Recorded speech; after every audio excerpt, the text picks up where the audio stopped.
Welcome to What It Is, the show that explores the art of sneaker culture. I'm your host, Adam Butler, back with another episode. Thank you so kindly for being here. As you all know, sneaker culture is vast. It's not just about hip-hop culture, right? It's not just about having the dope sneaker and the latest drop and the most exclusive this.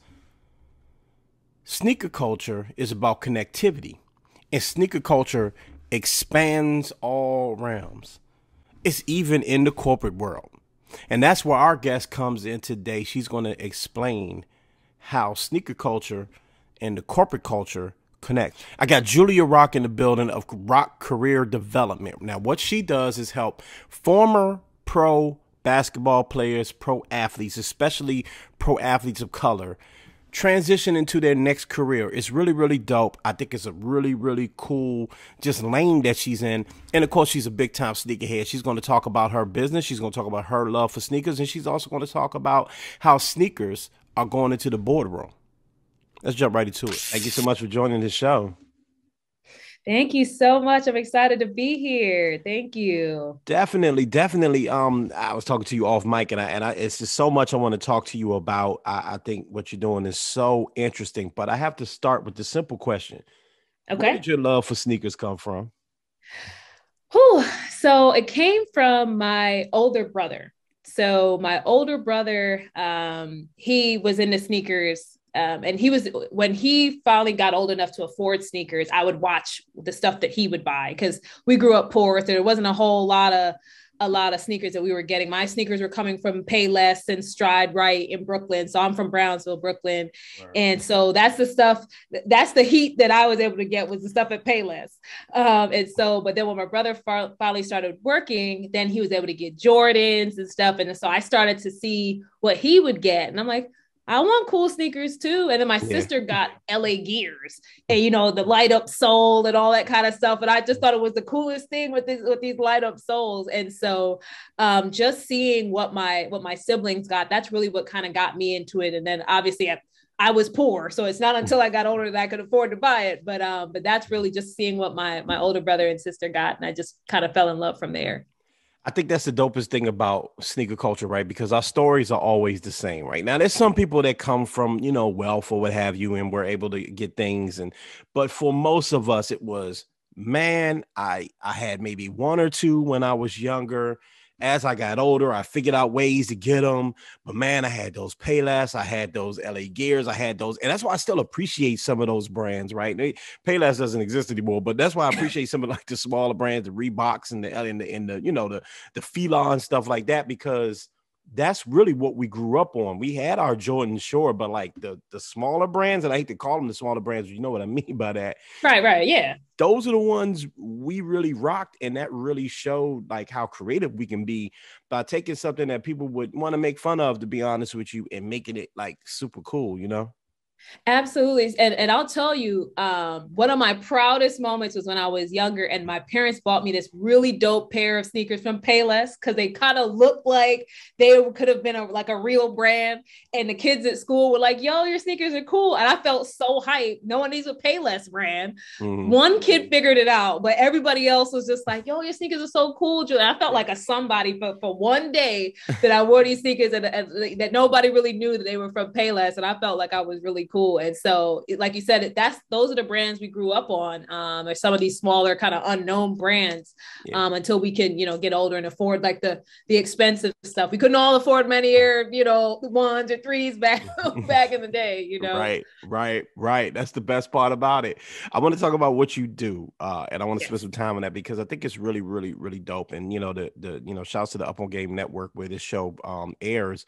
It's made by athletes. LeVar Arrington and the folks that he works with. These are former athletes that took steps and got into their next career. Right. Rock Career Development. You focus on helping ball players of color take that next step into their careers. Tell me about how you even kind of came up with this idea, because it is unique. Yeah, it's funny because I was so I don't have an athletic background. I can barely run, much less play basketball. Let's just be honest. But the thing is, I was coaching corporate professionals for a really long time. So I started back in 2006, kind of informally, and then in 2013, I formed my business and started to coach corporate professionals. And I did that, and I got into that simply because I wanted to level the playing field for Black and Brown professionals because I saw the stark difference in performance and opportunity between, you know, non-Black professionals and Black professionals. And so I said, well, how can I use my expertise to help level the playing field? And so I did that up until 2021. And that's when I got into shifting to athletes because a corporate client that I had, she wanted, her brother had played overseas. He had played in the league and then played overseas. And she said, hey, he's going to need some help finding an opportunity. I'd love for you to work with him because I've seen the work that you've done with me. And so he and I worked together, and you know, he's got a job now. And after going through that process with him, I was like, man, he's not the only one. He cannot be the only one because I saw how much he didn't know about interviewing, resumes, just presenting yourself in a corporate setting because all he did was play ball. And so I sat there and I said, if he's not the only one, how can I kind of go back to my roots of leveling the playing field for the people who look like me? Because a lot of these athletes, you know, they're not leaving with Steph Curry and LeBron type endorsements, right? They don't have their own kind of soft drink or vitamin water, right? So they've got to start somewhere. And so how can I help level the playing field so that they can get into a career that is still purpose driven, but also provides them with lucrative salaries. So you don't feel like you have to, you know, bag groceries or be a bank teller forever. And no shade to those careers, but it's, you know, how can we make sure they find work that where they can still feel like they have a purpose and they feel like their life hasn't just ended or stopped. But yeah, that's how I got into it. Cause I said, you know what, the corporate professionals, they're covered. You can't throw a stone without hitting a career coach or career strategist nowadays. Right. But when it comes to athletes, especially, it's really an untapped space. Like there's just not a lot of attention here. And I said, you know what, maybe my work in the corporate space is done. And now I can go and help athletes. And how I got into basketball specifically was just because it's the sport I grew up on. My dad used to coach our church team. My brother played in high school. He also played on the church team. And it's a sport, you know, I'm from Brooklyn. So it was a Knicks house. It was a Knicks versus Bulls household.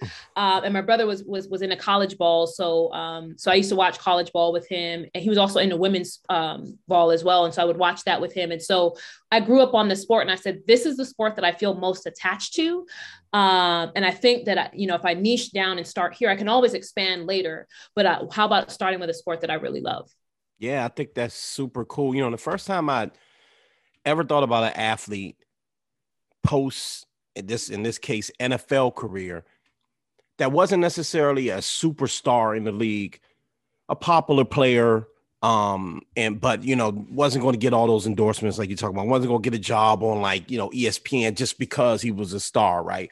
I was listening to the local radio station here in DC, ESPN 980, and they had an intern program for NFL athletes. I remember thinking, wow, internships for athletes, what's that about? And then I realized, oh, it's because some of them do want to get into the career, and some of them won't be on mic. Some of them will be behind the scenes. Some of them will be in the corporate office. And I think that's just really interesting because you don't really think about, again, all of the athletes, college, pro, you know, semi-pro guys that play overseas, ladies that play overseas. You know, sometimes it's just when it's done, they still have to make money after that. They still have to work. And it's not always going to be, oh, well, I'll just be a commentator. I'll call games. I'll be a coach. I'll be a GM or something like that. You may have to get into corporate America. You know, how do you, from your experience in working with athletes and transitioning them into corporate America, is there any stigma on them? Is any do you find that some of the people with the hiring power may look at them and say, well, you know, yeah, you got a college degree and everything, but you play sports, you know, and I'm kind of turn their nose up at them? Yeah. So what I have found is that sometimes that they they feel like they don't have the right set of skills, right? They feel like, okay, well, what skills do you have? Because you've only played ball. And so what we've been able to do in some cases is really position the transferable skills, but then work that may have been done in between. So one of my clients, he coached in between seasons and so forth, and so was able to show additional leadership, additional strategy, additional oversight. And so being able to show some of those skills kind of very tangibly. But I will say, though, we also have to keep in mind that the world is a little bit different than it had been even 2 or 3 years ago, where people are shifting jobs and pivoting and so forth. So I think now athletes have a real opportunity of selling themselves and selling the transition as companies are looking to find resources, as with the Great Resignation and people are moving on. Yeah, but I find that sometimes it's that image of all you did was play sports, but it's about showing, okay, well, in playing sports, here's what I've learned and here's what I may have done in between. And so I've talked to my clients about showing volunteer work, showing community work, showing things you've done in between seasons, simply because that still counts as you gaining additional experience beyond just being on the court. So that's how I've been able to kind of help reposition that mindset for some of the athletes. Yeah, I think that's really dope. And you're right. The world has changed, and the way we look at our careers is different. The way we look at ourselves is different. And, from athletes to just the average Joe, right?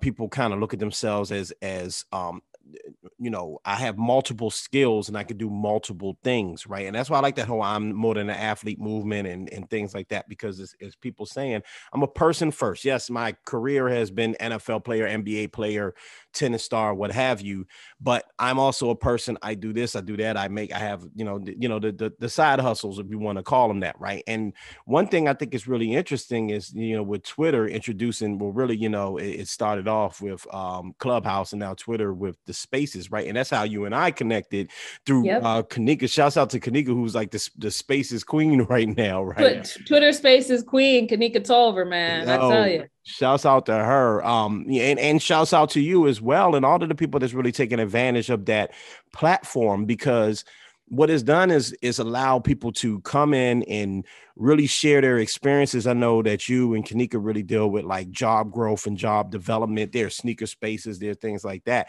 Just talk to me about how that's changed the game, being able to be in creative spaces and the type of advice and the type of work and connections you can make with that. Yeah, so gone are the days where you've got to know somebody who knows somebody who knows somebody, right? Where you're hoping that you could get that connection. You can be in a space and be on a stage and somebody follows you and they look at your profile. I'm like, oh, I see the work that you're doing. Let's link. And it's immediate.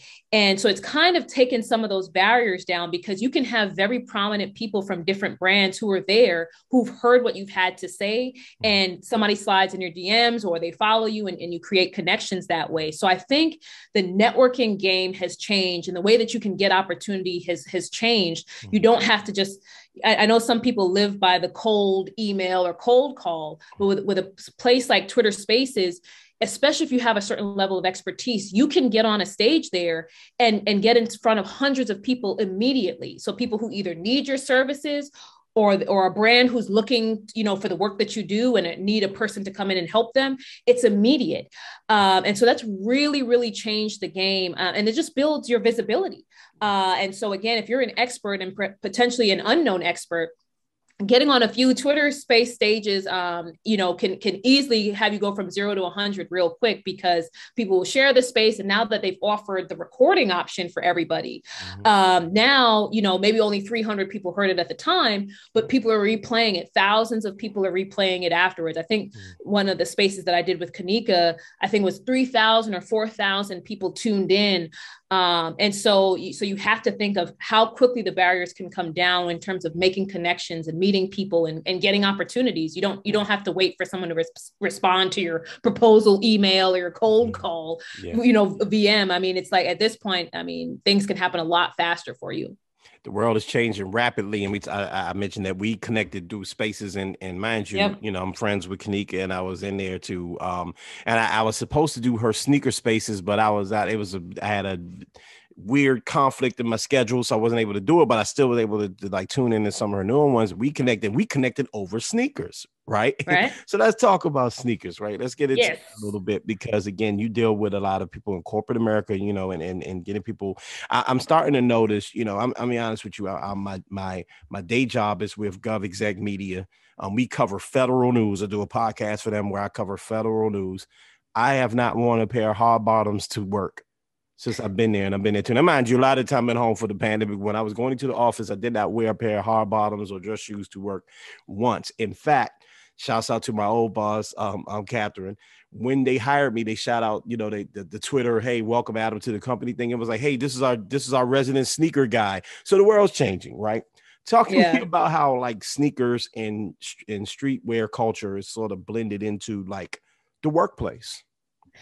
Yeah. So I think because people are now more comfortable being themselves and being authentic. Mm-hmm. And I think companies are recognizing that stuffy culture, especially as you look at younger generations, so younger millennials, Gen Z, et cetera, they're not here for the suit and tie culture. I mean, certain places will still have that. I'm sure management consulting and Wall Street and so forth.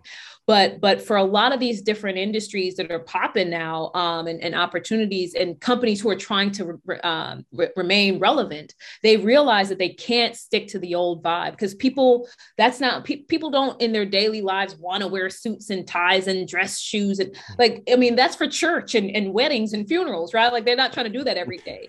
Right. And so I think that companies are recognizing that. And then I also think, you know, people are now more bold than they had been. Because before people were like, man, I can't wear this to work. I can't wear that to work. But now people just like, you know what, I'm going to wear this to work and let them send me home or let them write me up, because I want to be comfortable. And, you know, I'll tell you a story. So prior to the pandemic, I was working in Baton Rouge, and I was like, why am I wearing like dressy flats and stuff to work every day? And so I just started wearing all my sneakers, and my team, like my analysts that were reporting to me, they were just like, how many pairs of sneakers do you have? I'm like, quite a few. But it became a conversation that allowed me to start bonding with my team a little bit, because they, you know, I had a good relationship with them, but it gave them a different side of me as their boss. And so I think it helps to also build connections and build relationships. And then, like I said, there's just a certain level of boldness and IDGAF with a lot of the younger employees that companies are taking heed to, because they want to retain talent. And they're like, okay, if we try to keep this stuffy culture, it's not going to work. People will leave and find a place that will be more welcoming of that. Yeah, I agree 100%. And it's about expression. You know, I think that the sneaker movement, even though it's, you know, it's weird to call it a movement, you know, because there's a lot of people getting into it now because there's a lot of hype around it and things like that. And you can resell them and make all this money. And so a lot of people getting into it. And also because of social media and things like Spaces and such, you can create content around it. So there's a lot of people that are just kind of culture vulturing right now. But for people like you and I who just love sneakers and like looking good in sneakers, right? We are doing it for expression. And I think that right now, especially after the pandemic, where people have been sitting at home and people have been able to say, you know what, I want to rethink my career. I don't want to work at this place I was working before. I don't like how they did things during the pandemic, whatever the reason may be, to pay whatever.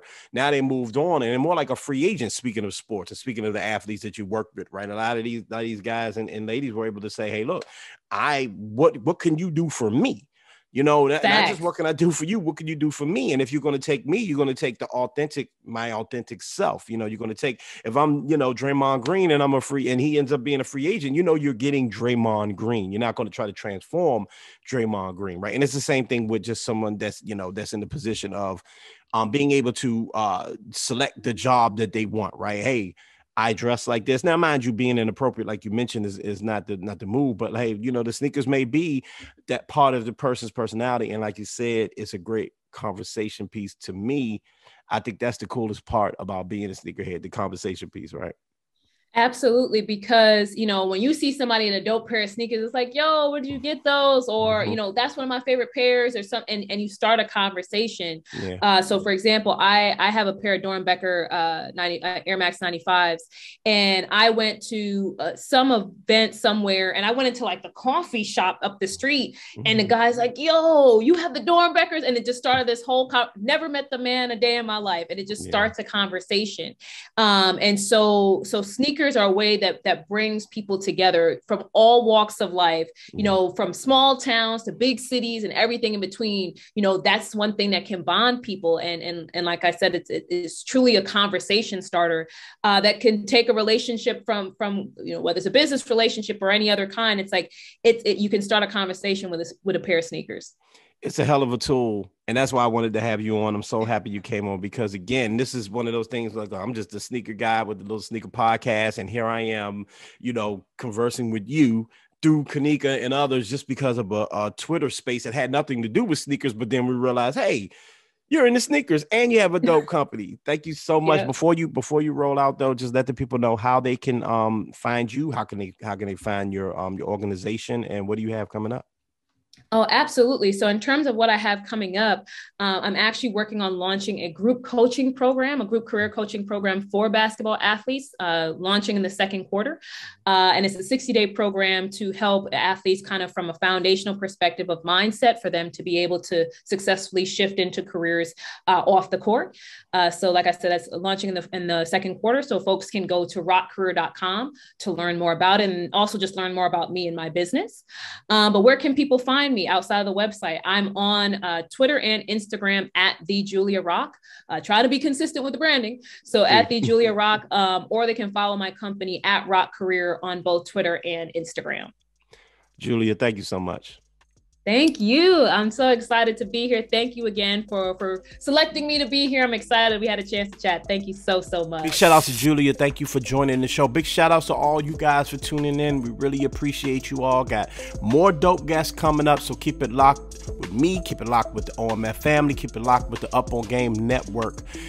I'm telling you, you don't want to miss what's coming up next week, man. But until then, mind your mental health, mind your physical health, take care of yourselves, ladies and gentlemen, and always remember to be great.